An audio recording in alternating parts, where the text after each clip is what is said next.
Eyes are going to be located directly in the front. For these guys, it's a little different. They're located at the top of their head. And the reason for that is simple. They're ambush predators. They sit right at the edge of the water with their eyeballs, wait for something to cross, and then whale it shut. Now, what that does is give them a little blind spot. And that blind spot just so happens to be directly in the center of their mouth.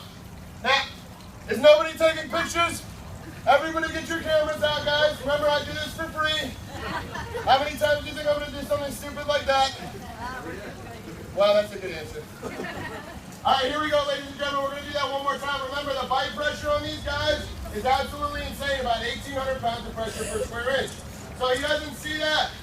However, anything that goes inside that mouth, if he shuts, oh.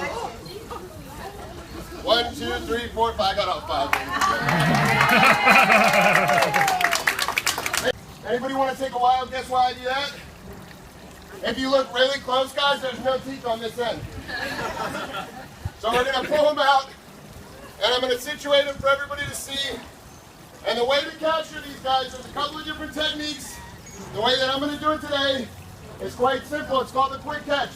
I'm going to pull them towards me, and I'm going to jump right on the back. How about that, ladies and gentlemen? Thank you.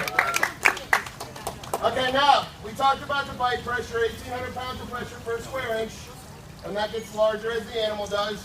However, look at their opening ability. Not as much. With my own hands, I can...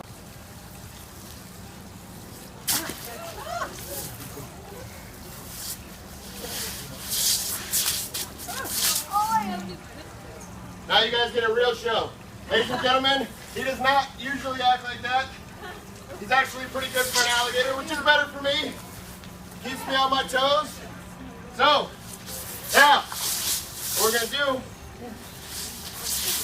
is we're going to get back on the back of this animal here.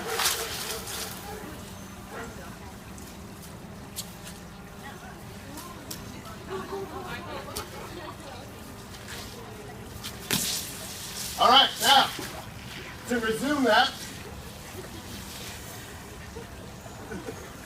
what the Seminole man would do is get thrashed around by an alligator for about 20 minutes before they tied him up. I'm kidding, here we go. So they would take their chest and their chin, they would hold the mouth shut, and there we go, Jesus. Okay, now, I have my 2 free hands. I can take that rope out of my back pocket, tie it around the alligator's jaws, and bring him home to my mother-in-law. Sounds good, right? All right. Now, I want to teach you guys something about alligators that you probably didn't know before. I want you guys to listen really close. That's 1.5 inch thick solid bone, ladies and gentlemen. Check it out. He does not feel that when I knock on his face. They do not have nerve endings and pain receptors the same way that people do. So, he does not feel it when I sit on his back. He does not feel it when I knock on his face. These guys are built to withstand brute force impact from an animal that size. So if he comes and tries to bite him in half, he can't. This guy's armor plated from front to back. But just because he doesn't feel it, doesn't mean, remember, I'm the Seminole man. This is my alligator, his mouth is tied shut. Just because he doesn't feel it doesn't mean that if he rears back and hits me in the face, that I won't feel that. I will feel that 100%. Anything this face comes in contact with, he will break, whether it's an arm, a leg, rib, or your face. So it didn't necessarily make it safe for the Seminole man to bring this alligator back home, but the rope definitely made it a lot safer. Now, I myself have been doing this for like a week and a half, as you can tell. So I'm a professional. And this next trick that I'm going to show you here, I saw on YouTube, so I think I can do it. This one's called the Florida Smile, and I'm going to do it on the count of 3. You guys ready? Perfect, one of you is. All right. All right, here we go. Florida Smile. 1, 2, 3. You guys thought I was going to do something dangerous, right? Apparently you weren't here 2 minutes ago and this thing almost killed me. I'm kidding. All right, guys, here we go. Florida Smile with the alligator. All right, we talked about those teeth. Every time they lose a tooth, another one grows back in the same exact location, going through about 3,000 of these in a lifetime. Also want you to notice that there's little to no opening down this alligator's throat. That's because they have a little flap of skin in the back called the glottis, okay? And basically it's used for hunting underneath the water. Remember, these guys are hunting fish, turtles, even other alligators underneath the water. So if that throat is open, they'll swallow too much water and they'll drown. So they take their prey to the surface. They open that throat and they swallow their food whole. His teeth are not made for chewing, they're made for grabbing and crushing. You guys okay? Imagine how I feel in here. All right, ladies and gentlemen, this developed from a hunting technique into a show in about 1932. What happened was this. They built what's called the Tamiami Trail. That's the road that travels from Tampa all the way down to Miami. And tourists would drive by, they'd see a Seminole man doing what I'm doing right now. So they'd pull over, they'd ask some questions, take some pictures, and then here's the key. They started to throw a little bit of money for gratitude. Concept born. Now, instead of using these animals for food, we use them for shows, gain revenue for our families that way. And it wasn't long before they found out that the crazier the stunt they would do, the more money people would give them. So, for your entertainment, I'm going to stick my face inside this alligator's mouth. Well, after that reaction, I got one guy over here who wants to say it. I'm kidding, ladies and gentlemen. That's a sick joke. I'm not going to do that until the end of the show. I'm kidding. All right, here we go, ladies and gentlemen. This next one here is called the close shave, if it goes correctly. Otherwise, it's called the face off. Here we go. Since this show's went so well already.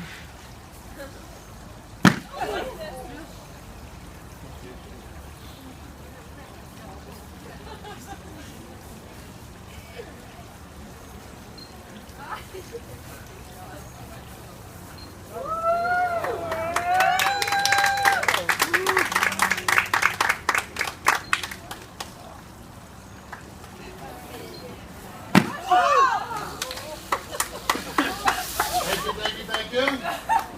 All right, guys, I got one more trick for you, but I'm only going to show you if you want to see it, so I'm going to ask you once and only once.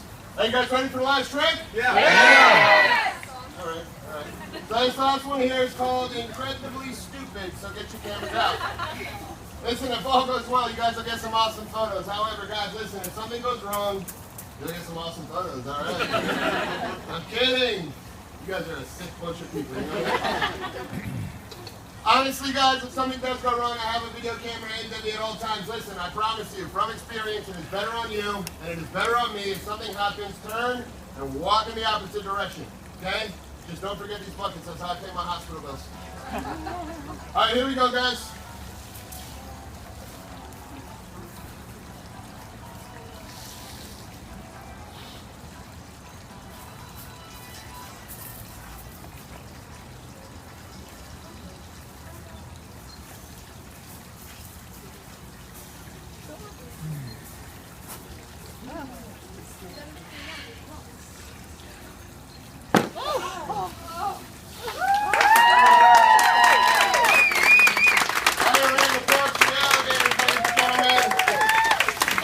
Before you walk away, I have one more thing to show you. Listen, if you guys enjoyed yourselves, if you learned anything you leave in the buckets is much appreciated. I also have this little guy, though.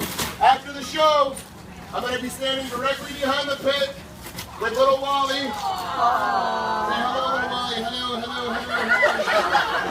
Guys, he's about 3.5 years old. You guys are allowed to hold him, take pictures with him, put him on MySpace and Facebook and all that good stuff. Listen, I do ask for a $5 donation per person for the pictures. This money goes back to feeding these animals. It also helps us with the nuisance alligator cause. Thank you guys very much. Enjoy the rest of your day.